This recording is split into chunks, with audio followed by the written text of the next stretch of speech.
en fonction aussi de l'abondance des pluies.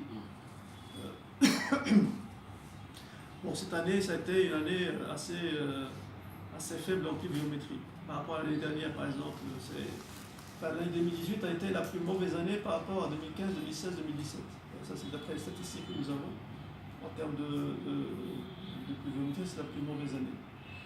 Donc je disais que lorsqu'on rentre dans le mois de janvier, février, etc., qu'est-ce qui se passe? À partir de l'étiage, le début de l'étiage, on est obligé de faire appel à de l'énergie thermique aux centrales. Et là, on démarre le maximum de centrales que nous avons.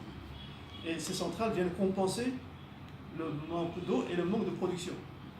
Si je prends par exemple Caleta pendant la période des pluies, pendant une période, il donne jusqu'à 220 MW. Et maintenant, aujourd'hui, Caleta, pendant la phase de pointe, de 18h à 0h, Caleta ne peut donner maximum que 70 MW. 72, 70, 72. Ça fait un tiers. Donc elle perd un tiers de sa capacité entre l'hivernage et l'étiage. Et ça, les centrales du SAMU aussi, nous avons Garafiri aussi, qu'il faut gérer le lac d'eau de Garafiri. Ça fait qu'on fait appel à l'énergie thermique, mais l'énergie thermique disponible et au maximum ne couvre pas cette demande globale de la pointe. C'est pour ça qu'on est obligé de faire des coupures programmées pour répondre, pour adapter la pointe disponible et la demande qui est là des consommateurs. La pointe disponible, parfois on dépasse les 300 MW, etc. Et il y a un gap entre 300 et 370. C'est à peu près les 70 MW que nous délestons. 370 MW, ça peut être 5 départs ou 3 départs dans les différents quartiers. Et on est obligé de faire des délestages tournants le plus justement, le plus équitablement répartis pour permettre d'avoir l'adaptation Alors, ça c'est maintenant. Alors, on me dirait après, mais la situation après va s'améliorer avec le barrage de Souapeti qui va être en fonctionnement à partir le premier groupe, je pense, à partir de l'été 2020, pardon. Et déjà maintenant, en septembre 2019, donc le barrage, on va commencer à avoir la retenue d'eau sur le barrage de Souapeti, même sans turbine, mais rien que le barrage, qui va permettre de stocker un peu d'eau. Cette eau qu'on va stocker, vous voyez Garafiri, vous avez Souapeti et vous avez Caleta. L'eau qu'on va stocker déjà à Souapeti, il y a une grande retenue. Il y a une retenue de l'ordre de 6 milliards de mètres cubes. C'est pas la même chose que Caleta, qui a une petite retenue. Donc Souapeti ayant une grande retenue, donc on pourra stocker un peu d'eau pendant la pluie maintenant qui va arriver. La pluie entre septembre et décembre, octobre, il y a encore un peu de pluie, donc on va stocker ça. Et on va l'utiliser pour abonder davantage Caleta. Mais en 2020, lorsque Souapeti sera opérationnel, là, Souapeti, je rappelle, c'est une centrale de 450 MW installée. Et comme il aura une grande retenue d'eau, il y aura la volumétrie et Caleta pourra fonctionner mieux. Donc on aura l'énergie hydraulique en abondance, ce qui permettra de faire en sorte de mettre en stand-by à peu près la majorité des centrales thermiques que nous avons, où les délestages seront terminés, puisque à ce moment-là, on aura une offre qui est largement supérieure à la demande.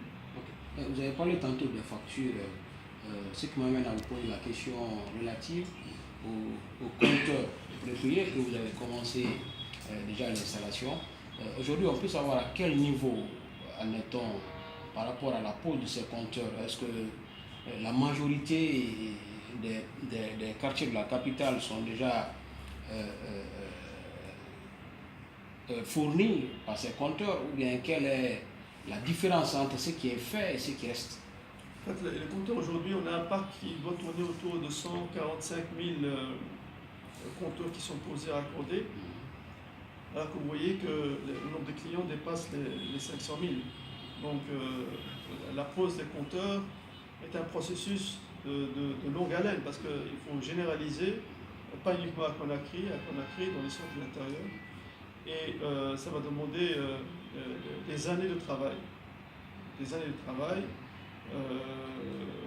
bon, là, on a posé, maintenant, depuis le début de contrat de gestion, on a posé 130 000 compteurs. 130 000 compteurs, mais le nombre de clients est encore plus important. Et donc, c'est un travail, il faut des financements aussi supplémentaires, il faut des marchés supplémentaires, il faut des moyens supplémentaires toujours. Et chaque année, on doit poser. Donc, c'est une action de grande envergure qui a vocation à durer un peu dans le temps pour que tout consommateur puisse être doté de compteurs. Monsieur l'administrateur général, je m'en voudrais de quitter autour de cette table sans vous poser ces deux questions relatives aux rumeurs qu'on apprend, Oui. Puisque nous sommes à la source. La première, il s'agit d'une éventuelle grève des travailleurs qui serait en l'air au niveau de votre agence, votre direction ici. Qu'en dites-vous? Est-ce que ces rumeurs-là sont fondées?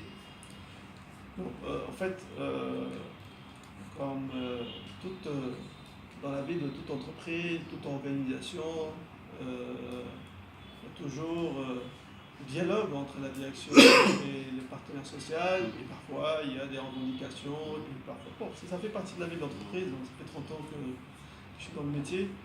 Effectivement, nous avons eu un préavis de grève de la part du collège syndical. C'est la première fois qu'il a été un peu médiatisé, il faut dire. Bon, avant, je recevais aussi, hein, mais ce n'était pas médiatisé. Et généralement, après un préavis de grève, on se met autour de la table, on discute, on négocie, puis on essaie de trouver d'apporter des solutions par rapport à certains nombre de problèmes qui peuvent parfois être légitimes. Parce qu'il ne faut pas non plus ne pas prendre en considération certaines demandes de partenaires sociaux. Et donc là, dernièrement, on a mis en place une commission de travail pour voir un peu tout ce qui est, toutes les revendications, les mettre sur la table, les poser, et puis discuter d'une manière transparente avec les partenaires sociaux, parce que je crois, moi, au dialogue, c'est toujours par le dialogue social, et ça fait encore partie de la vie d'entreprise. Et pour moi, c'est courant, ça. Et parfois, lorsque il y a une mésentente sur des sujets, parfois il y a, oui, dans d'autres organisations, il y a la grève. Bon, déjà, on n'a jamais eu de grève, Dieu nous en préserve, mais ça peut aller même jusqu'à la grève. Et après, on se remet autour d'une table et puis on rediscute. Ça fait partie de le corps social est toujours comme ça. Même en famille, parfois, il y a des petites querelles. Par ailleurs, on parle d'une subvention de 800 milliards de francs guinéens qu'on accorde chaque année à l'EDG. Concrètement, quelles sont les charges de fonctionnement de l'EDG?